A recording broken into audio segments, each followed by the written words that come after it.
올해 들어서 주가가 많이 올랐고 또 뭐 산타 랠리를 기대한다는 분들도 있습니다. 그러나 우리 국민 여러분들께 정말로 여쭤보고 싶은 게 있습니다. 정말 여러분들의 살림살이가 많이 좋아지셨습니까?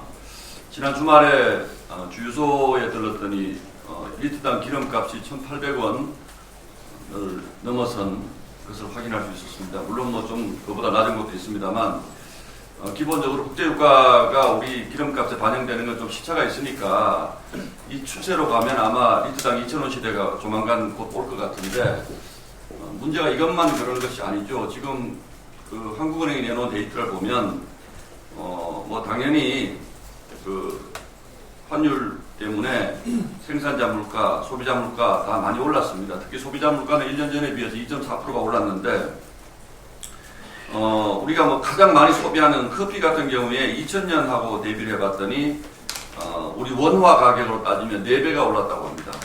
콩도 3.3배 이상 올랐고요.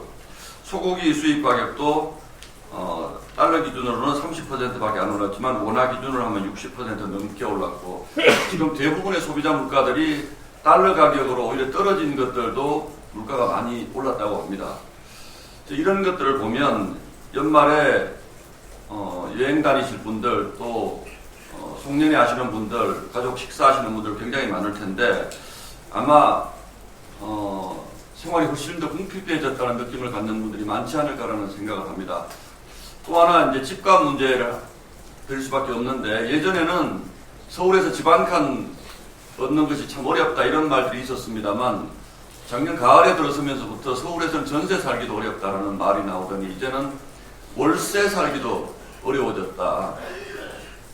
이런 얘기가 나올 수밖에 없습니다. 지금 서울의 그 아파트 월세 상승률이 뭐 전례 없이 빠른 속도로 올라서 이게 부동산 정책, 그러니까 서울의 수요를 아파트 수요를 옥죄는 이 부동산 정책이 결국은 전세시를 마르게 하고 그 여파로 월세까지 가격을 대폭 올리는 이런 효과가 나타나고 있는데 여기에 대해서 이재명 정부는 아무 얘기도 없습니다. 지금 수도권으로 가보면 500세대, 600세대쯤 되는 대규모 아파트 단지에서도 전세 물건이 단 한 건도 없다. 이런 아파트들이 지금 속출하고 있다고 합니다. 이제 곧 1월 가면 새학기 시작되고 많은 분들이 아파트 문제 때문에 고통을 겪게 될 텐데 이 문제를 어떻게 해결하겠다라는 이재명 정부의 말이 없습니다.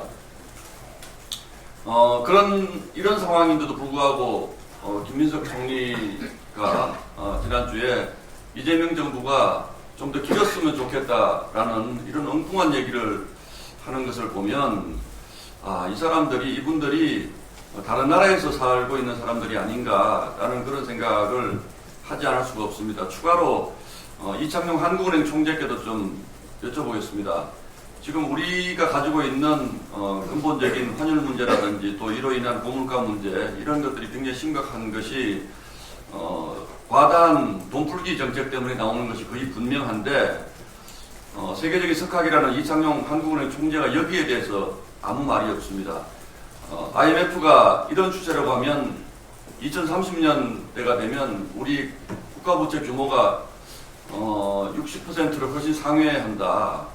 라는 분석을 내놓았고 이런 수치는 그러니까 달러를 자기네들 통화로 쓰지 않는 나라들 중에는 제일 높은 속도의 부채 상승률이다 라고 얘기를 하고 일전에 나온 보고서를 보면 70%가 넘어가면 외환위기가 올 수도 있다 이런 경고까지 이미 나와 있는 상태입니다. 그런데 경제부총리도 그렇고 한국은행 총재도 그렇고 여기에 대해서 근본적인 얘기는 하지 않습니다. 뭐 기껏 하는 얘기가 사학개미가 어떻고 이제 이런 소위 이제 외환 수급 문제를 가지고 자꾸 얘기하는데 근본적인 통화량 문제를 어떻게 할 것인지가 굉장히 중요한 시점에 다다랐고 또 지금 국민연금이라든지 건강보험 재정에 악화되면서 지금 우리가 생각하는 것보다 국가부채가 훨씬 더 큰 폭으로 늘어날 가능성이 매우 높고 선거가 앞으로 계속 있기 때문에 이재명 정부의 돈풀기가 계속되면 과연 우리 경제가 이런 상태로 버틸 수 있을 것인가라는 데 대한